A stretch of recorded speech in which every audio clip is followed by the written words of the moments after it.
in the last few days, week, my internal knowing on a cellular level of my self-worth,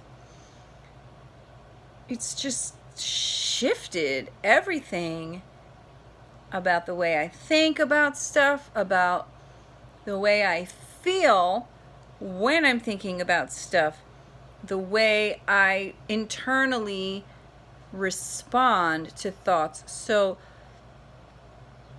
it's kind of like super intangible. How do I describe this to someone? You know, talking about having self-worth when you don't actually have self-worth compared to talking about self-worth when you do actually have it. So I've done a lot of videos about SPs, specific people, and I have done a lot of thought experiments over the last couple of years, experimenting with my thoughts about SPs, specific person. Can you manifest any SP that you want to?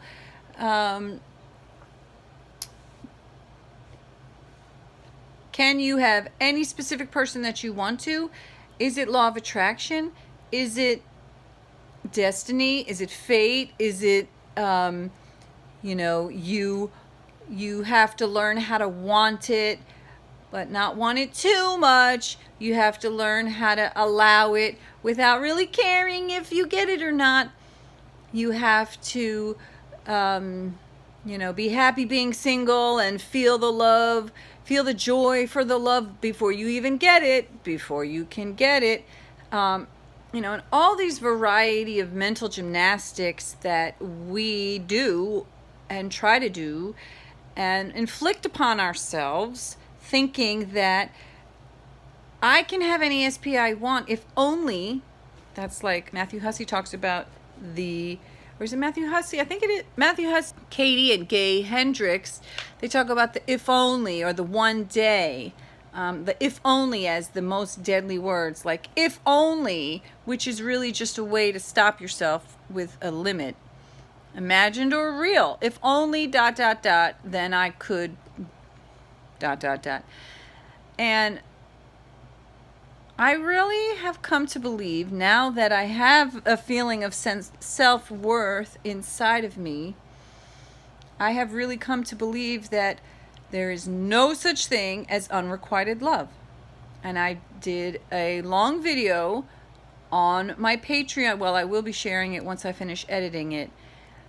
There is no such thing as unrequited love. If you think you love someone who doesn't love you back, you don't. You're not in love. You may love them. It's possible to love anybody, and you can love anyone and they don't need to love you back. It's not a requirement that someone love you back in order for you to love them. But as I define healthy in love, romantic love, now that is required that they love you back.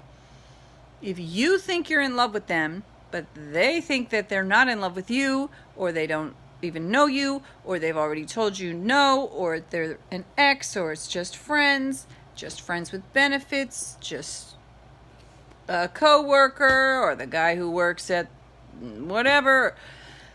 If that person is not interested and actively pursuing you romantically, you are not in love with them. You are in love with the fantasy of them. You're in love with the in love fantasy. You're obsessed. You're fixated. You're in love with a past. If it was someone who previously committed to you, but they no longer commit to you in the way they behave, it could be even a spouse who you married 20 years ago, but they do not act in any way at all these days that they love you and that they're committed to you. It doesn't matter. It could be the stranger on the bus or your own spouse. If they are not actively investing in your romantic relationship together, then that's not in love. That's lack of love. That's obsession. It's fixation. It's commitment to a previous circumstance. It's commitment to the potential of the future. but it's not in love. There is no such thing as unrequited love, because if it's unrequited, it's not love. So if you're interested in this topic and you'd like to hear me talk about it at length, then join me on Patreon and I'll see you there. Bye.